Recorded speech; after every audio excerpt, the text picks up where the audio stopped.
મિત્રો chapter 3 topic 3.7 હવે આ ટોપિક મેજર ટોપિક છે. આગળ તો મેં તમારી જોડે ઓનલાઈન લેક્ચરમાં ડિસ્કસ કર્યું. હવે આ વિડિયો લેક્ચર મૂકું છું, ધ્યાનથી જોજો. ક્વેશ્ચન 1, પરમાણ્વીય ત્રિજ્યા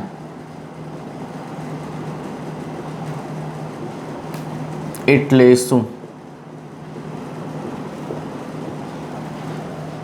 આવર્તમાં અને સમૂહમાં તેમાં થતા ફેરફાર ચર્ચો. વંચાય છે બધું? ઓકે. પરમાણ્વીય ત્રિજ્યા સમજીએ. પરમાણુનું કેન્દ્ર છે, તમે જાણો છો. એમાં કોણ હોય? પ્રોટોન વત્તા ન્યુટ્રોન. બહાર કોણ ગોલ ગોલ ગતિ કરતા હોય? ઇલેક્ટ્રોન. તો પરમાણુના કેન્દ્રથી વ્યાખ્યા, પરમાણુના કેન્દ્રથી સંયોજકતા કક્ષા. સંયોજકતા કક્ષા એટલે સૌથી બહારની કક્ષા ના ઇલેક્ટ્રોન સુધીના અંતરને પરમાણ્વીય ત્રિજ્યા કહે છે. પરમાણુના કેન્દ્રથી સંયોજકતા ઇલેક્ટ્રોન, સૌથી બહારની જે કક્ષા હોય એનો બહારનો જે ઇલેક્ટ્રોન હોય ત્યાં સુધીના અંતરને પરમાણ્વીય ત્રિજ્યા કહે છે. હવે વાત કરીએ. એક જ સમૂહમાં ઉપરથી નીચે જઈએ તેમ સંયોજકતા કક્ષાનો મુખ્ય ક્વોન્ટમાંક n સતત વધે છે. n શું થાય છે? સતત વધતો જાય છે. તમે જુઓ, હાઇડ્રોજન n બરાબર 1, લિથિયમમાં 2, સોડિયમ 3, પોટેશિયમ 4. તો પેલામાં પહેલી કક્ષા બહારની હતી, પછી બીજી થઈ, પછી ત્રીજી થઈ, પછી ચોથી થઈ. ધેરફોર સંયોજકતા કક્ષા નો ઇલેક્ટ્રોન કેન્દ્રથી સતત દૂર થતો જાય છે. શું થતો જાય છે? દૂર થતો જાય છે. ધીમે ધીમે ઇલેક્ટ્રોન કેન્દ્રથી દૂર જાય છે, નીચે ઉતરીએ સમૂહમાં તેમ. આથી તે ઇલેક્ટ્રોન પ્રત્યે કેન્દ્રનું આકર્ષણ બળ, કયું બળ? આકર્ષણ બળ ઘટે છે. આકર્ષણ બળ શું થાય છે? ઘટે છે. ધેરફોર પરમાણ્વીય ત્રિજ્યાઓ વધે છે. દાખલા તરીકે પરમાણ્વીય ત્રિજ્યા lithium less than sodium less than potassium, rubidium and caesium. Francium radioactive તત્વ છે, છતાં એની ત્રિજ્યા મોટી હશે, લખી શકાય. આવર્તમાં ડાબી બાજુથી જમણી બાજુ તરફ જતા n અચળ રહે છે. સંયોજકતા કક્ષાનો મુખ્ય ક્વોન્ટમાંક n કેવો રહે? અચળ. બીજો આવર્ત તો n બરાબર 2 જ રહેશે, ત્રીજો આવર્ત તો n બરાબર 3 જ રહેશે. ધેરફોર સંયોજકતા કક્ષા નો ઇલેક્ટ્રોન કેન્દ્રથી દૂર જતો નથી, પરંતુ કેન્દ્રીય વીજભાર વધે તેમ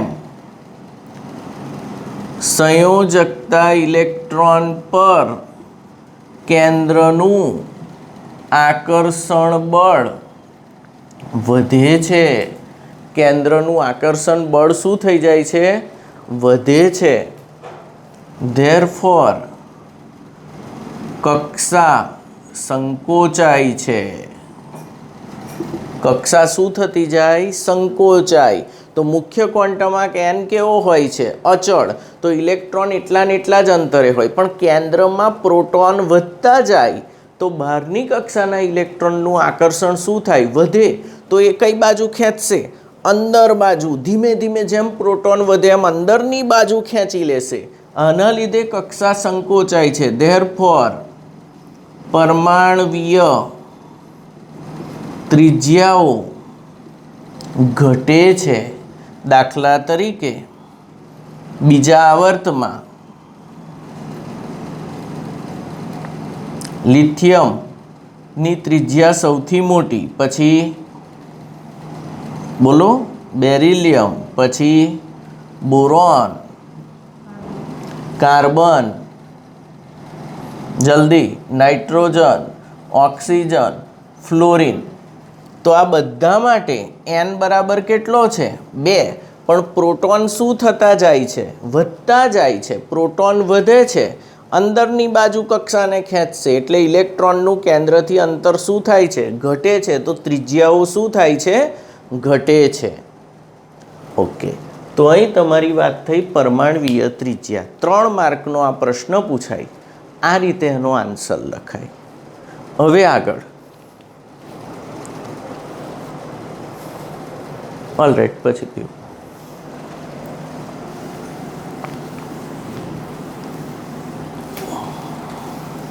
હવે તમને એવો પ્રશ્ન પૂછે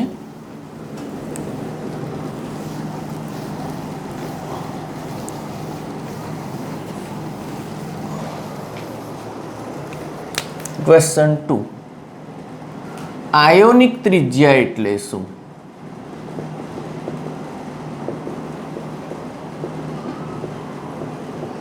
તો બરાબર ધ્યાનમાં રાખજો.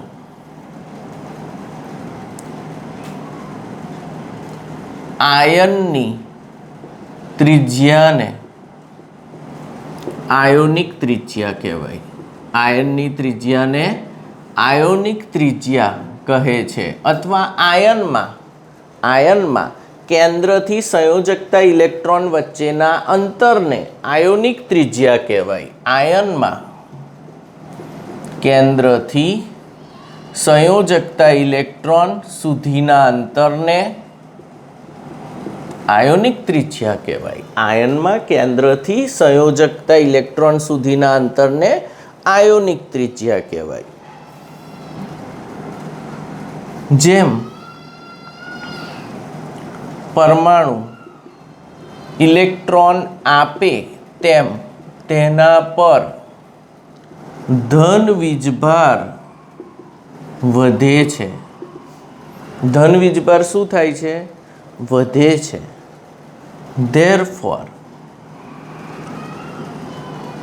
therefore તેની ત્રિજ્યા ઘટે છે. દાખલા તરીકે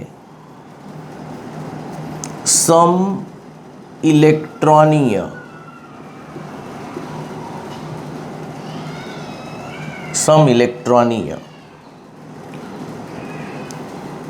Na+ની ત્રિજ્યા ગ્રેટર ધેન Mg+2ની ત્રિજ્યા ગ્રેટર ધેન Al+3ની ત્રિજ્યા. કેમ? કારણ કે અસરકારક કેન્દ્રીય વીજભાર વધે છે. કઈ રીતે વધે? તો સોડિયમ 11, મેગ્નેશિયમ 12 અને એલ્યુમિનિયમ 13. હવે સમજો, સોડિયમ 11 અને પ્લસ મીન્સ એક ઇલેક્ટ્રોન ઘુમાયો, તો અહીં આગળ ઇલેક્ટ્રોન્સ Na+માં કેટલા છે? 10. Mg+2માં કેટલા છે? જલ્દી, 10. પરમાણુ ક્રમાંક આનો 11, આનો 12. એલ્યુમિનિયમમાં કેટલા છે? 13. પણ રહેશે ઇલેક્ટ્રોન કેટલા? 10. જેમાં ઇલેક્ટ્રોન સમાન હોય તેમને શું કહેવાય? સમ ઇલેક્ટ્રોનીય સ્પીસીઝ અથવા આયનો. હવે જુઓ, બધામાં 10-10 ઇલેક્ટ્રોન છે, દેખાય ચોખ્ખું. હવે આગળ વધીએ. પ્રોટોન આમાં કેટલા છે? 11, આમાં 12 ને આમાં 13. પ્રોટોનની સંખ્યા પરમાણુ ક્રમાંક જેટલી જ હોય. તો અહીં 11 પ્રોટોન કેન્દ્રમાં છે. કેટલા ઇલેક્ટ્રોનને પકડી રાખે છે? 10. અહીં 12 પ્રોટોન કેટલા ઇલેક્ટ્રોનને પકડી રાખે છે? 10. તો કઈ બાજુ ખેંચશે? અંદરની બાજુ. અહીં કેટલા પ્રોટોન પકડી રાખે છે? 13 પ્રોટોન કેટલા ઇલેક્ટ્રોનને? 10. તો ધેરફોર અસરકારક કેન્દ્રીય વીજભાર વધે છે તેમ પરમાણ્વીય ત્રિજ્યાઓ અથવા આયોનિક ત્રિજ્યાઓ ઘટે છે. અસરકારક કેન્દ્રીય વીજભાર વધે તો આયોનિક ત્રિજ્યા ઘટે છે. આ જ રીતે સમઇલેક્ટ્રોનીય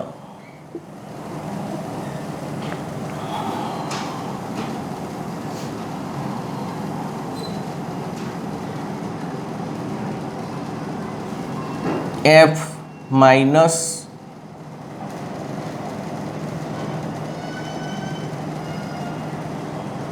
O-2 N-3. આમાં જોઈએ તો આમાં 9 ઇલેક્ટ્રોન્સ કેટલા? આમાં 10, આમાં 10 કારણ કે 8 હતા ને 2 લીધા, આમાં 7 હતા ને 3 લીધા, આમાં પણ ઇલેક્ટ્રોન 10. પ્રોટોન કેટલા? આમાં 9, આમાં 8, આમાં 7. તો અહીં ધ્યાનથી જુઓ, ઇલેક્ટ્રોન કેવા? સમાન, એટલે સમઇલેક્ટ્રોનીય છે. અહીં 9 પ્રોટોન 10 ઇલેક્ટ્રોનને પકડી રાખે છે. અહીં કેટલા પકડી રાખે? 8. અને અહીં કેટલા? 7. તો આમ વધતું જાય કદ. ધેરફોર અસરકારક કેન્દ્રીય વીજભાર ઘટે છે. ધેરફોર આયોનિક ત્રિજ્યા વધે છે. યાદ રાખવાનું, ધન વીજભાર વધે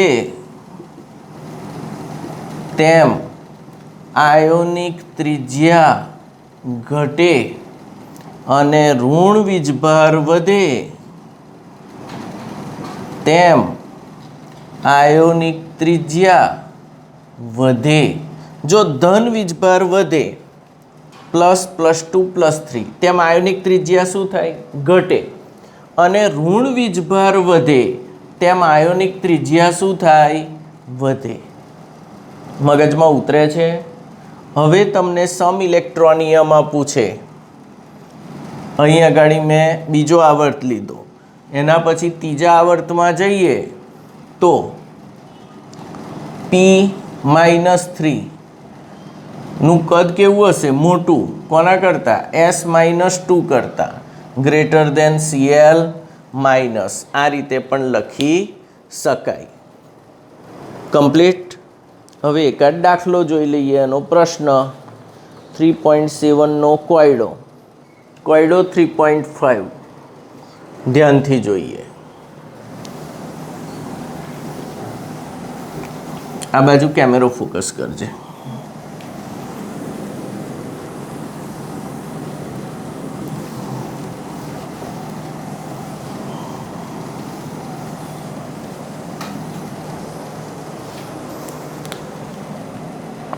ચલો, કોયડો 3.5 જોઈએ. તમને એવું આપ્યું છે Mg+2 Al+3 Mg+2 Al+3. આમાં એવું પૂછ્યું છે કોની ત્રિજ્યા મહત્તમ ને કોની ત્રિજ્યા ન્યૂનતમ હશે. તો અહીં પહેલાં આપણે જોવું પડે. Mg એટલે 12 ને Al એટલે 13. તો આવર્ત કોષ્ટકમાં તમે ગોઠવો તો 12 Mg અને 13 Al એક જ આવર્તના તત્વો છે. n બરાબર કેટલા છે આના માટે? 3 અહીં અગાડી એક જ આવર્તમાં ડાબી બાજુથી જમણી બાજુ જઈએ તેમ પરમાણવીય ત્રિજ્યા શું થાય મિત્રો? ઘટે. તો પહેલાં લખાય mg ગ્રેટર ધેન al. વાત સાચી. બીજું, ધન વીજભાર વધે તો ત્રિજ્યા ઘટે. પણ mg+2 ને l+3 ને લો તો આ બેમાં ધન વીજભાર વધે તો પરમાણવીય ત્રિજ્યા ઘટે. ધન વીજભાર વધે ત્રિજ્યા ઘટે. તો અહીં mg+2 greater than l+3. Okay, તો હવે કયો ક્રમ લાગુ પડશે? mg greater than al greater than mg+2 greater than al+3. કારણ કે મૂળ તત્વો કરતાં ધન આયનની ત્રિજ્યા હંમેશા નાની જ હોય, કારણ કે અસરકારક કેન્દ્રીય વીજભાર વધી જાય. તો અહીં સૌથી મોટી ત્રિજ્યા કે કોની હશે? mgની. અને સૌથી નાની ત્રિજ્યા કોની હશે? al+3ની. જવાબ ચેક કરી લો. સૌથી મોટી ત્રિજ્યા mg અને નાની ત્રિજ્યા al+3. સમજ પડી આખો કોયડો? હવે સ્વાધ્યાય જોઈએ આના પરથી. ચલો 3.12 જુઓ. 3.9, 10, 11 અને 12 બધા થઈ ગયા. 13 પણ થઈ ગયો. હવે એમાંથી 12મો હું સમજાવું છું. આ વિડીયોમાં 5 પ્રશ્નો આવી ગયા. હવે હું એક સમજાવું છું. કયો સમજાવું છું? 3.12 સ્વાધ્યાય કયા કયા થઈ ગયા? 3.9, 10, 11, 12મો સમજાવું છું અને 13મો થઈ ગયો. n-3 લખ્યું છે. O-2 F minus Na plus mg+2 al+3. આ બધામાં એવું પૂછ્યું છે શું સામ્યતા છે? તો ઇલેક્ટ્રોન્સ ગણો પહેલાં. આ 7, 8, 9, 10, 11, 12 અને 13. ચલો આમાં 7 ને 3 10, 10, 10, 10. ખબર પડે છે? 12માંથી 2 જાય તો 10, 13માં 3 જાય તો 10. પ્લસ એટલે ઇલેક્ટ્રોન દૂર થાય, માઇનસ એટલે ઇલેક્ટ્રોન ઉમેરાય. મેળવ્યા છે. ધેરફોર આ બધી જ સમ ઇલેક્ટ્રોનીય સ્પીસીસ છે. કેવી સ્પીસીસ છે? સમ ઇલેક્ટ્રોનીય. શું સામ્યતા છે એવું પૂછ્યું તો સમ ઇલેક્ટ્રોનીય સ્પીસીસ છે એવું બતાવવાનું. આનો એક માર્ક. આયનીય ત્રિજ્યાનો ચડતો ક્રમ લખો. આયનીય ત્રિજ્યાનો ચડતો ક્રમ. ચડતો ક્રમ એટલે સૌથી નાની ત્રિજ્યા પહેલાં આવે. તો કોણ આવશે? ધન વીજભાર સૌથી વધુ હોય તે. લેસ ધેન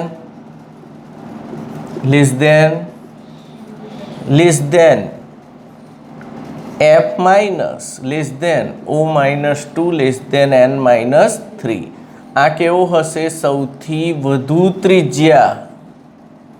અને આની ત્રિજ્યા કેવી હશે? સૌથી ઓછી. સાહેબ એવું કેમ? ફરી સમજાવું. આમાં કેટલા પ્રોટોન છે? 13. અને ઇલેક્ટ્રોન કેટલા?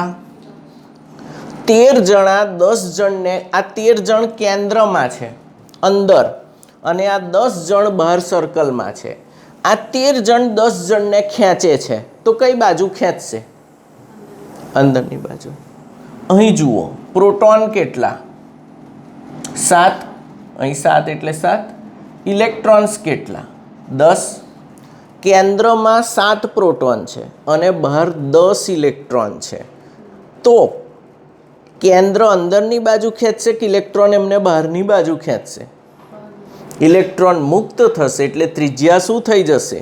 વધી જશે. આ 7 પ્રોટોન 10 ઇલેક્ટ્રોનને બરાબર પકડી શકે નહીં. તો અહીં એવું કહેવાય કે અસરકારક કેન્દ્રીય વીજભાર ઘટે છે અને અહીં અસરકારક કેન્દ્રીય વીજભાર શું થાય છે?